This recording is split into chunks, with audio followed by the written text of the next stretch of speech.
42 years means that we have a testimony. 42 years means that you have hindsight vision on what God has done in your life. 42 years means some clarity has come your way, that you can look back and you can tell a story. That you have a testimony of God's provision. You have a testimony of His sovereignty. You have a testimony of His providence. You have a testimony of His grace and of His mercy and of His love and of His kindness. 42 years simply means that you have a testimony and a story that you can tell. This church has a testimony, but guess what? You also have a testimony. Each person in this room can look back and tell a story of how they've gotten to where they currently are. Today I want to talk to you about one verse that really caught my attention as I was talking and thinking through what I would talk about this morning. And it's what I call a testimony for the ages, because this verse spells out how that thing works. It spells out how a testimony works, how this church has gotten to where it is, how you've gotten to where you are, how I'm even able to stand on this stage right now and be where God has called me to be at this very moment. It's a testimony. It's found in Genesis 50, verse 20. Now, you're going to know it well. After I read this verse and say it out loud, you may make the church face because you know this is your verse. But Genesis 50:20 simply says this: Joseph was looking at his brothers, and he said, "You meant it for evil, but God meant it for good, in order to bring about this present result, to preserve many lives." That right there is a testimony. He's looking back on his life and he's recounting his story to get him to the place where he currently is now at about 100 years old. He died at 110. And he's looking back and letting the people in his presence know, his brothers, that there was something bad that happened, but God was able to turn around and make it good. It was to bring me to the place where I'm currently standing. And the goal is always to preserve somebody's life. That's this church's testimony. Everything wasn't always good at the beginning. There were some hard things that we had to work through in order to get to the present place where we currently stand. But even though we had some hard things, God took those hard things and made them good things, so that we can get to a pinnacle or a present result where He has us, and the goal is always to preserve somebody's life. That's how the testimony works. That's how your testimony works. That's how Joseph's testimony worked, and he's letting us know. He's giving us some of his 20/20 vision and some of his hindsight, so that some of us that may be in the hard part or the pit part or the dark part, the empty part, the part that's hard, give you a little bit of some of his vision so that you don't give up. Because there's going to be somebody in the future that's going to be counting on your testimony. The reason why you're sitting in this room is because early on when things are tough, the church didn't give up. And now there are many people who are benefiting on the church's testimony. The fact that we can stand here for 42 years. But Joseph lets you know that this testimony, it's an investment that God makes in your life. In other words, it starts in the red and moves its way to the black. Most people meet God and they want it to start in the black. No, when God makes an investment in your life because He has a place where He's trying to take you, He's going to make that investment and you'll find yourself starting in the red. But it's for the goal of that investment to take root so that you can move to the black.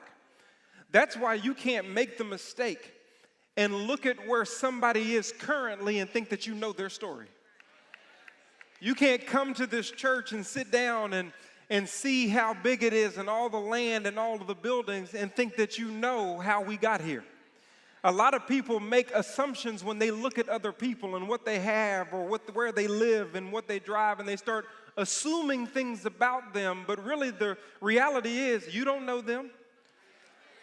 You don't know what God took them through to get them to the place where they currently are. Because there were things that each person in this room has gone through to make it where you are or are going through in order to get to the place where God wants you to be. It's called a testimony, and Joseph spells out how this thing works. He said, you meant it for evil. It started bad, but God meant that thing for good in order to bring about this present result, in order to preserve somebody's life. He starts out by telling his brothers, you meant it for evil. You know what he was talking about. You know the story. I just want to survey it for a second. He's talking about Genesis 37. You see, Joseph was the man who had favor from his father. His father loved him and gave him a robe or a tunic, a vari-colored tunic that represented dominion and authority, that represented his calling, that represented the fact that he had been handed rights, firstborn rights, even though he wasn't the firstborn. So he had that external evidence of the father's favor that he was wearing. But not only did he have that, Joseph had a dream. He was a visionary. He had a dream of things that he was thinking about, how high up he would go and that his brothers would actually be bowing down to him. And so somebody didn't give his brothers the memo that favor ain't fair. Somebody didn't let his brothers know that everybody doesn't get portioned out the same. It doesn't work like that. Matthew 25 wasn't written then, so they didn't know about the talents and the 5 and the 2 and the 1. They didn't understand all of that, so they didn't get the memo that favor isn't fair. So when they saw that tunic and when they heard those dreams, they were jealous and they did not want Joseph to experience the calling on his life. So it says in Genesis 37, 23 and 24, that his brothers stripped him of his tunic, his vari-colored tunic, and then they threw him into the pit. And the pit was empty without any water in it. So here Joseph is going from having the father's favor to being stripped of the external evidence of the father's favor, then being thrown into a pit, and then being in a pit where he's not even getting the simplest of provisions, water, and feeling that it's empty. Here he is in the pit of his testimony. He's thinking and recounting Genesis 37 while he's at Genesis 50, 30 to 100 years old. And he's letting you know that this thing started bad. You know what my brothers tried to do? They tried to strip me of the Father's favor. That there are people, well, you know it's bad when the people that you think you can tell your dream to are jealous of the very dream that you have. And people that you think will push you towards your dreams are the ones who want to strip you from your dreams. It's a sad reality when the people closest to you don't want to see your well-being because they didn't get the memo. That favor is just not fair. And so they stripped him of the external evidence of the Father's favor on his life. But why did they do that? Because they couldn't strip him of his dream. That's internal. So because they couldn't reach into his brain and strip him of his dream, that's what they wanted. They decided to strip him of the evidence of his dream so that his external body would never make it to his dream. See, this is a tactic of the enemy. John 10:10, the enemy comes to steal, kill, and destroy. He's trying to take your testimony from you. And the way that he does that is to strip you of the external evidence of the Father's favor in your life so that you will feel like you have lost the Father's favor in your life. And if I can make you feel like you have lost the Father's favor, then I can make you operate as if you do not have the Father's favor. So what the brothers were doing is they were stripping him externally, but it was so that they can get an internal result, get him into a pit where he can't move. If I can make you depressed, if I can make you think that your life is worthless, if I can make you think that God is not doing anything with you, that's where you're going to stay, that's who you're going to be, that's the identity that you're going to have, then I can kill you even when keeping you alive because you won't have a testimony. You won't have a Genesis 50 experience because me stripping you externally has stripped you internally. That's what the enemy did with Job. You've read the story. He took his house. He took his family. He put boils on his skin. He did all of these external methods, but it was for an internal result. You need to deny God. My purpose is to try to get you to denounce God. It's not about all of these external things. I'm just using that as a vehicle. He did it with Adam and Eve. You see this fruit, you see that tree. He got him to think about the external, but the purpose was for internal sin, to mess up the world. He did it with Jesus in Matthew chapter 4. He showed him the rock, turn it into bread. He showed them the kingdoms of this earth. I'll give them to you, but I need you to bow down and worship me. He's always trying to do something in our external world to strip us of what God is trying to do in the spiritual providential world. That's what Joseph is talking about when he recounts this story. And that happened to us as a church. Most people don't know that there was a time where we had nowhere to go. As a church, we were at Adele Turner, which is my elementary school, right around the corner here on Polk Street. And we had nowhere to go because the school had decided, even though we were meeting there and God's favor was there and we were clothed with a place to meet in a church house, they decided they could not host us anymore. They decided that we have to move you along. And so my parents and the elders and deacons at that time were in a rock and a hard place because I thought we had the Father's favor, but now we're stripped of the external evidence that we used to have. And so this church has experienced what it is to feel and see the Father working in your life, but then to also see the enemy try to strip it from you.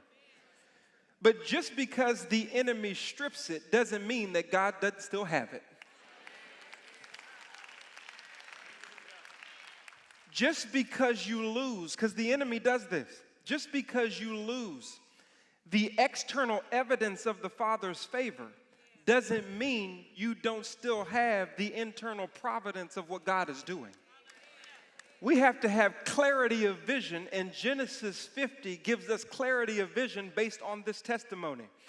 That God has a testimony for your life. He has a purpose for your life. It is not random. You are not here just to sit, soak, and sour in a random, mundane way of living. He can't create the universe and create a self-sustaining world based on the water from Antarctica when it melts and goes down so that we can have vegetation, so that we can still breathe and have all of these things that are working in unison like your body, but then create you for a random purpose. It doesn't work like that. God has a purpose for your life. If he didn't, you wouldn't be sitting in here. But what the enemy wants you to do is think otherwise when he puts you in that pit. Oh, I'm not going to make it. I'm not really sure that I'm not going to get there. I don't really know if God has my back. I feel forgotten. This isn't for me. I see what everybody else is doing, but my vision is fuzzy because I don't see what God is doing in my life. That is a tactic of the enemy to ruin your Genesis 50 experience.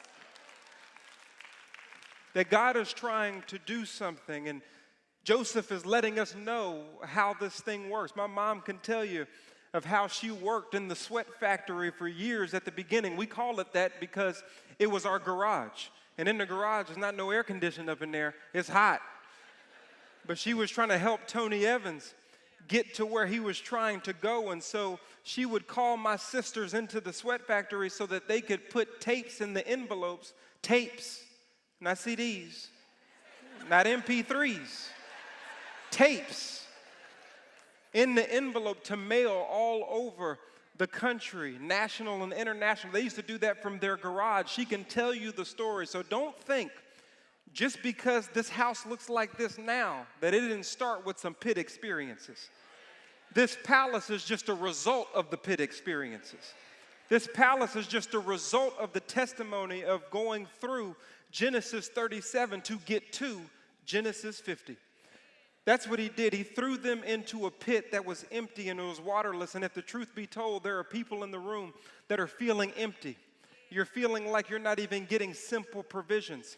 But as the testimony goes, it moves along. It says that you meant it for evil, but God meant it for good. You notice when God shows up, you have to add a contrast conjunction.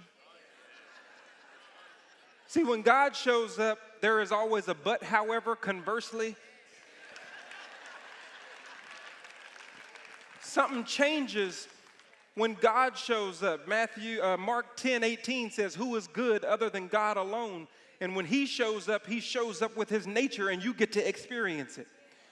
People often ask, well, if God is so good, then why do I experience this much bad?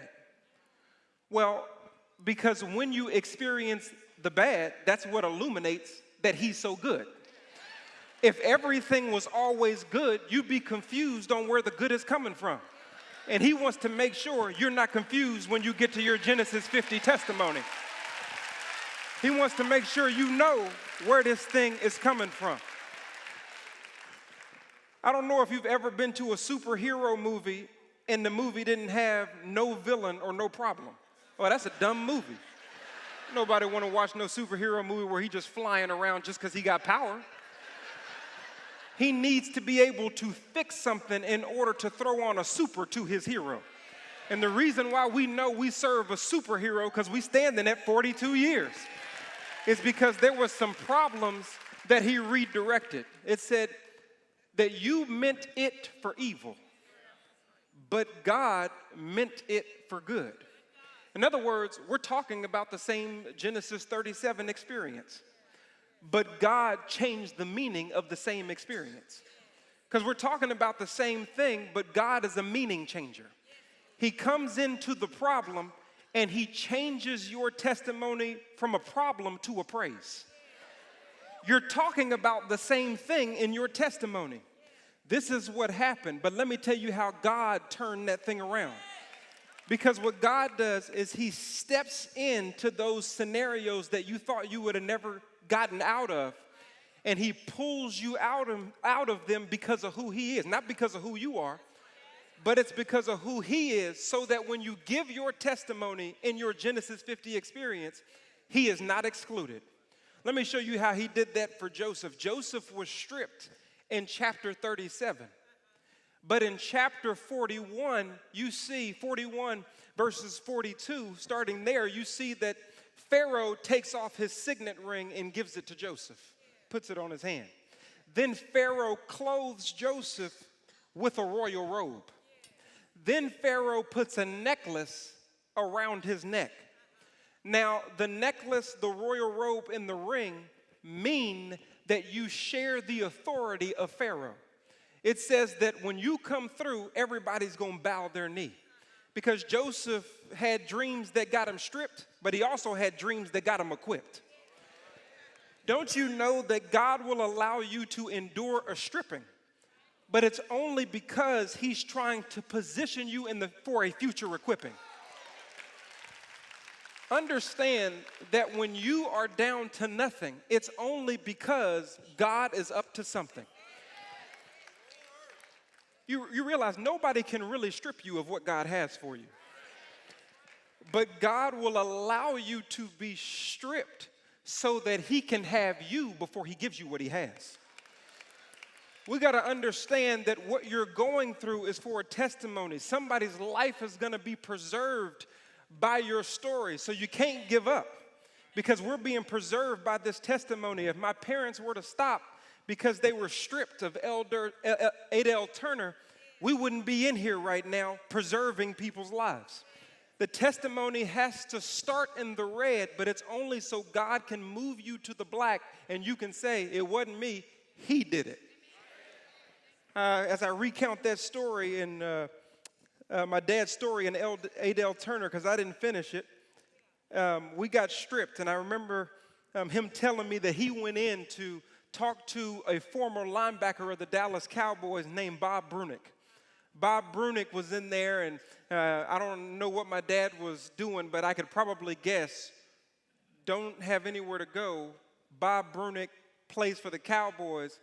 Maybe it was to get a check. Because he'll talk about some giving. Now, make sure we got lights. And so he was in there talking to Bob Brunick. They're great friends, so probably just explaining to him that I had God's favor, and now we're stripped of a place to go. And so the church was homeless for a little while. And so he was explaining that to Bob Brunick in his office. But then some random guy walked past the room. And he walked past the room, and then he backed up and stood in the doorway. So no, my dad is talking to Bob, but he's looking back over his shoulder like, who is this cat? Okay, so he's trying to figure out who this dude is. being nosy about our conversation. So he's starting to feel, you know, when somebody's in your stuff, you start to kind of feel some kind of way about why are you standing there? Keep on moving. And then the guy who's standing there gets comfortable on the doorway and crosses his leg. So now he's giving him a hint that I ain't going nowhere. I'm going to stay here and watch and listen to what's going on. Then that dude comes and sits down next to my dad. So now Tony Evans got smoke coming out of his ears and fire coming out of his nose because he's trying to explain to Bob Brunick what's going on with the church. Then the dudes start asking questions. And so now my dad is giving him short answers. Yes, no, why are you here? In his mind, he just, yes, you know, okay, well, we're trying to do this. So the guy is probing him for answers and giving him questions. And he tells him, well, you know, there's this little chapel that we have right down the street. We're looking at it. We've been talking to the people about it, but we just don't have the money for it. So we're trying to figure out what we're going to do. And that's when the guy asked the question. He said, well, how much does it cost? And my dad said, in his brain, what's it to you? Why are you here? My dad told him, he said, well, you know, it's $200,000. Then that man pulls out his checkbook and he opens it up. Now the countenance on my father's face just changes. All of a sudden now he's popping his suit and he's answering questions. Well, you know, my overall vision is to have all of the land. And he started doing his sermon kicks. You know, he started stepping around because he's trying to figure out what's about to happen up in here. But that man, he wrote a check for $200,000 and handed it to my father, then got up out of that seat that used to be a nuisance and went back to that hallway and just walked right off. This church has a testimony. God will allow you to be stripped, but it's only so that he can show up and do some equipping up in here, so that you can talk about the goodness of God, so that you can see how you got from point A to your point B. Don't forget, you didn't get here because of your 2 feet. You got here because of his mercy and his grace. You got here because of where he's taking you. That he has a testimony. He's telling his brothers, you meant it for evil, but don't worry, it's okay, because God meant this thing for good. And the last time I checked, when he cast that check, it went through. Because when God comes through, his stuff don't bounce.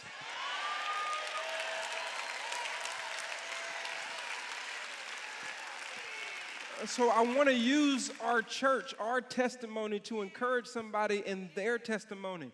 You can't quit in the pit. You can't stop. You can't give up. You got to understand that this good God wants to use that bad scenario to bring you to the pinnacle point that he created you for. And it may not be me. It may not be Tony Evans. It may not be Carolyn. It may not be, but it's yours. And what's yours is yours.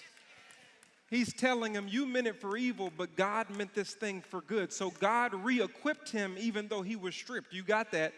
But I want to show you how else God took that same scenario to turn it and make it good.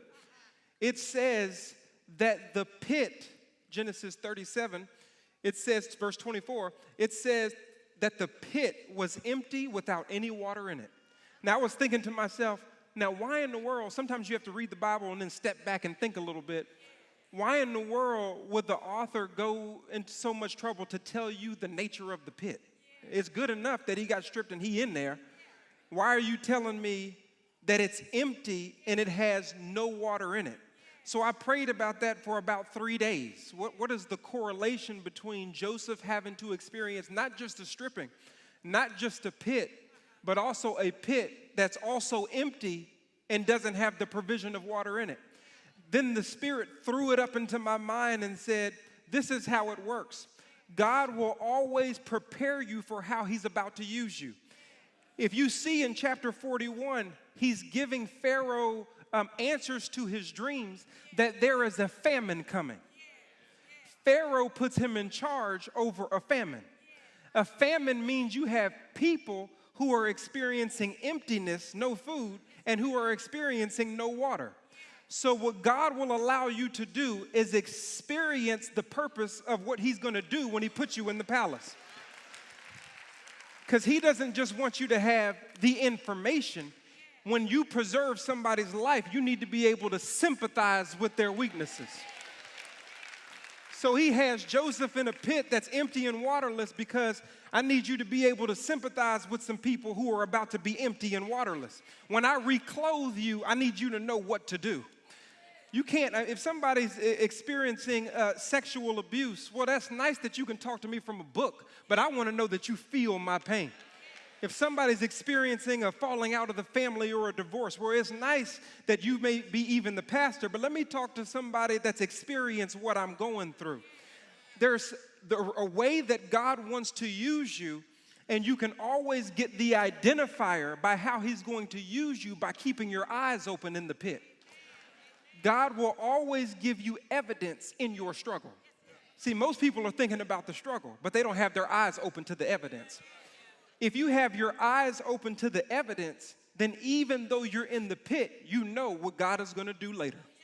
You know that he's going to use it. That's why people are passionate about things they previously experienced.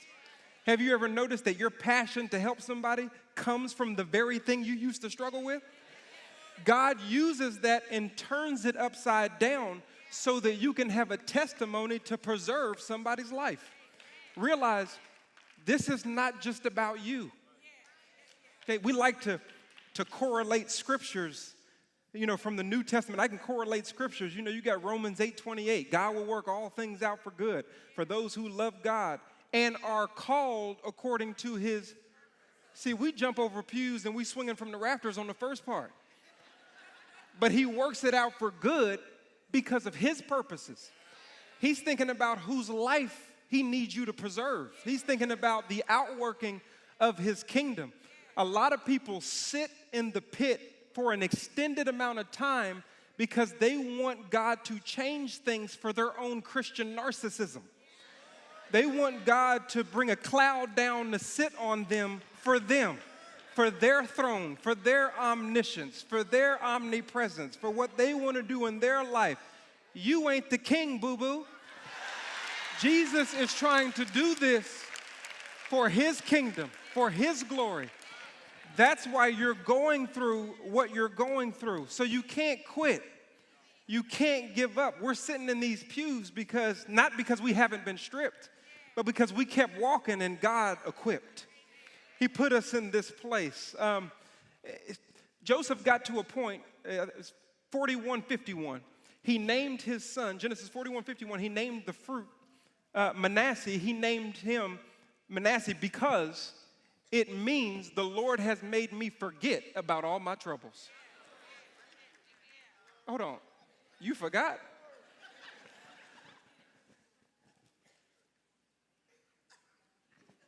So you don't remember what you went through? No, he remembers, because in Genesis 50, he said, you meant it for evil. So it's not that he forgot. It's not that his cognitive capacity has failed. It's just that where he is so plush. Where God has taken him from is so good that where he's been no longer controls him where he is. So even the fruit that comes from me has to get named based on where I am.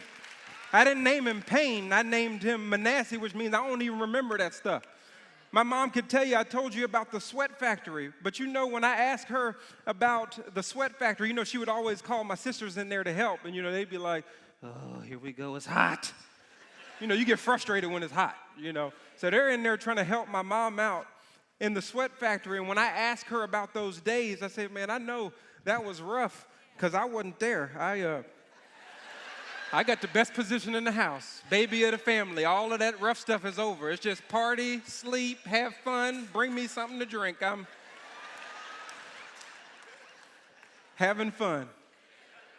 But they had it hard. But when I asked her about it, she said, yeah, that was tough. But now we got a ministry that just pumps that stuff out. But now we're on 1,000 stations in over 130 countries. But now I'm not in the sweat factory anymore. I'm in this air-conditioned building that we purchased that pumps out the ministry of Tony Evans. But now I've been the executive director for a national and international ministry for 30 years. But now, because when God shows up, he makes you forget a little bit.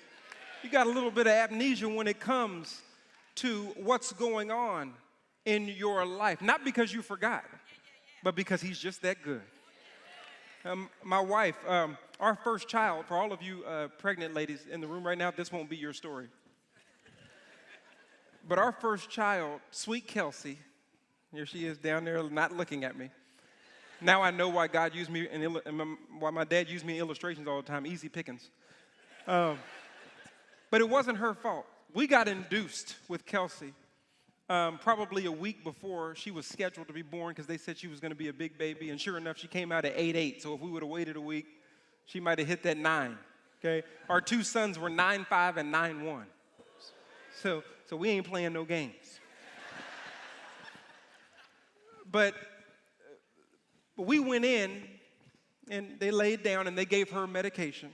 We know now that she doesn't need medication to have babies because her labors are quick. Our last child, from the start of her labor to the delivery, was an hour and a half. I mean, she, shoo. It's like a bullet.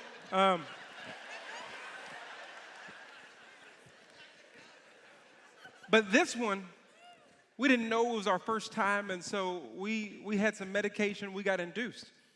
That medication had a negative effect on my wife. She had contractions with no breaks. So she would have, exactly, all the ladies that had babies like, that's whack. So her contractions are going up because I'm looking at it on the monitor, and then it's falling down, and I see her breathing, and that thing goes right back up, and she would say, "Oh, Lord, here it comes again." And I'm like, Lord Jesus, this is... And I'm thinking, I'm saying out loud, I wish I could take it from you. I wish I could. In my mind, I'm like, man, forget about that. That ain't... I can say that now. I kept it in then. That's not right. Ain't no heroes around here. We're going... Then we went through 16 hours of labor. Okay, this is not going to be your experience, though. And then finally, the baby came, and it was just, yay, we were tired. It was... So I had already shut down in my mind that because of this experience we just had, we done. We won and out of there. I'm pretty sure that my wife is not going to want to do this again. After going through that type of experience, we can't. So after about 10 months passed, she came to me and she said, "I'm ready for number 2. I said, I said, "But don't you remember what happened with number 1? Don't you remember?" She said, "I remember, but look at this baby."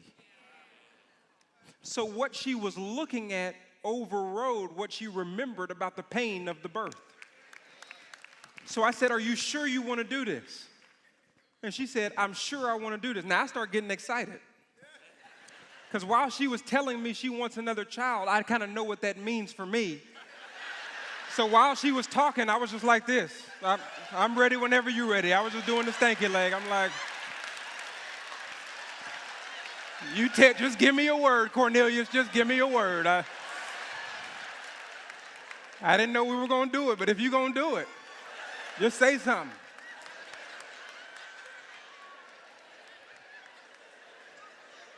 Was that funny, y'all? It was the baby. See, when God delivers what he's going to deliver in your life, you'll look at that baby and say, "Oh, it was worth it. Let's do this thing again." There is a testimony. And he said, "It was so good that I can't even remember my troubles in my father's household." That God is trying to do something in your life. He's trying to birth something and produce something and bring fruit about, but you can't quit. You can't throw in the towel in the middle of your testimony, or the stripping from the enemy would have won. that he's taken you down, and you never lost the Father's favor just because you lost a little bit of physical evidence. Physical evidence doesn't override God's spiritual providence. So never get it twisted as you're walking through this life that I got to keep going, because somebody's life is going to be preserved based on my testimony. Let me tell you a story about my testimony just for a second. Most people know I was a sports guy. That thing is over now. But I was a sports guy, football player, played at Duncanville High School, won the state championship, then went to Baylor, got educated. We didn't win no games, but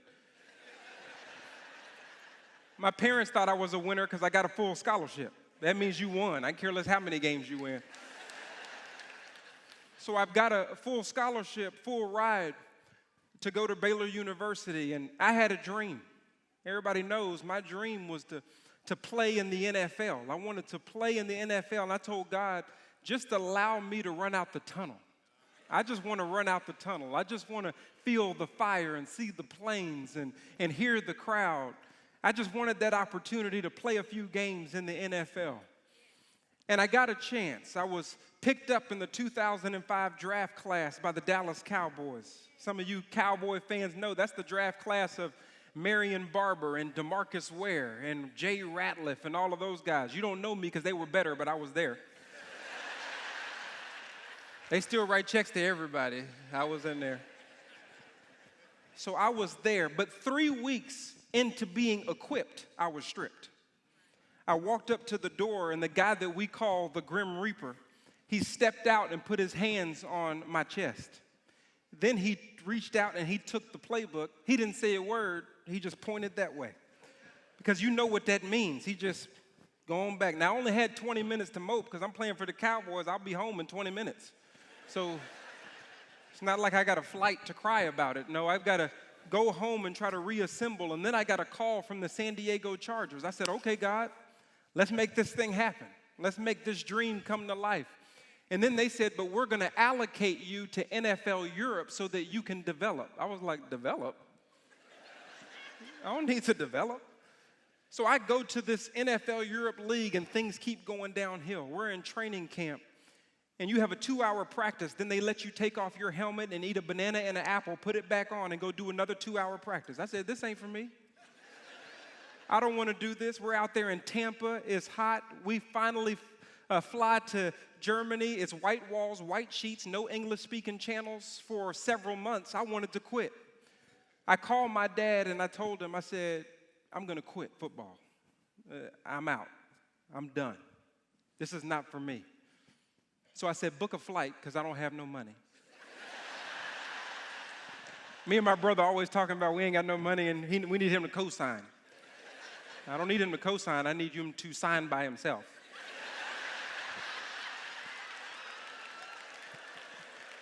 I need you to book this ticket so I can get home because this is not for me. I can't handle this stripping that I'm going through. My favor, it seems like it's been lost or gone. I need to go home. So he said, are you sure, son? I said, I'm really sure. Book the ticket. He booked the ticket. I go sit in the coach's office and tell him I'm going home. He said, well, we really don't want you to go home because you're a good player. I said, literally, I don't care what you want. It's Jonathan Evans talking. I care less what you want because I was frustrated, and I'm 22 years old, 23 years old. I'm going home right now. And he said, well, you can't go home right now because you haven't done your exit physicals. You can do your exit physical tomorrow night because that's a liability. You let a player go home before he does his exit physicals, they can come back and say I was hurt on the job and try to get paid that way. So I called my dad and said, I can't go home till tomorrow night. My dad said, don't you think it's interesting? I said, oh, Lord, here goes this philosopher. That you couldn't leave when you wanted to leave? He said, so I want you to do something for me. I want you to go out to one more practice, and I want you to ask God if he wants you there, in spite of whether you think you want to be there. So I went back out to that practice, and I kid you not, in the practice, I was crying. You know when you're really crying because you can't control your neck?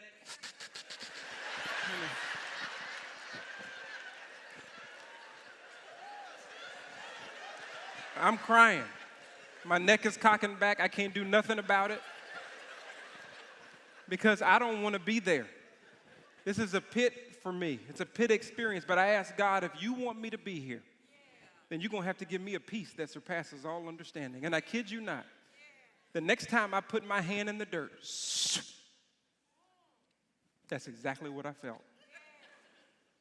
Made the next play and turned around and looked at my coach and I said, I'm staying. And he said, okay, great. I don't know where this came from, but then I realized by the end of the season, my teammates had given me a new nickname. They called me Rev. 7 players accepted Jesus Christ.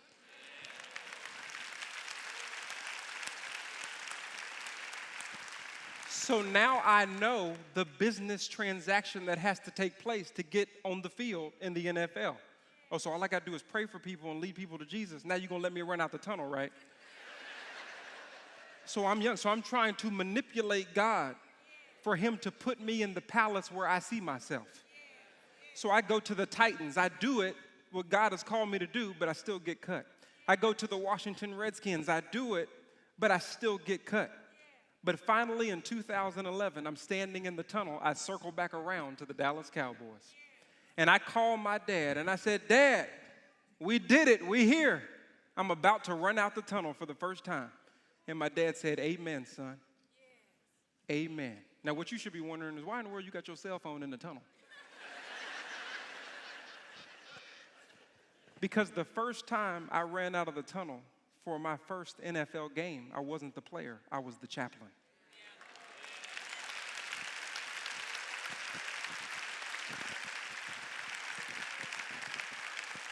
Because God has a plan for your testimony. Now, it may not be your plan, but it's a good plan. And it's to give you a future and to give you a hope. You have a testimony in the room. What I came here to say this morning is the church has a testimony, but it's to preserve somebody's life. You have a testimony, but it's to preserve somebody's life. Don't think it's about you lest you end up like a fruit that's eating itself, rotten. You've been placed here to preserve somebody's life by the blood of the Lamb and the word of your testimony. Jesus Christ has a testimony. The reason why we have a testimony is because he has a testimony. He was rejected by the people who he came to save. But he lived a perfect life. He experienced death, and then he rose to be with the Father. And the only reason why you can be grateful in your testimony is because of his testimony. The only reason why we can celebrate a Jackie Robinson anniversary of 42 years is like, you remember Jackie Robinson, he would go into the stadiums where he was rejected, but he would still hit home runs. Jesus stepped up to the plate over 2,000 years ago. The enemy tried to throw him a curveball, but he had a perfect swing with his life, and he knocked that thing over the center field wall.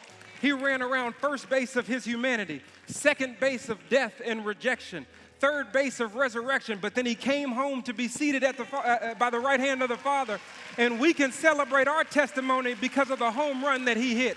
We can get excited about our testimony because he gave us a good at-bat. We can be excited about who we are because of who he is. And I'm excited about our testimony as a church because Jesus knocked that thing over the center field wall and the crowd goes wild because Jesus made that thing happen. Because he has a testimony, we have a testimony, and you have a testimony. Tell your story, live your story, because it will preserve somebody's life. Somebody ought to praise him, because that's why we have a testimony in the room.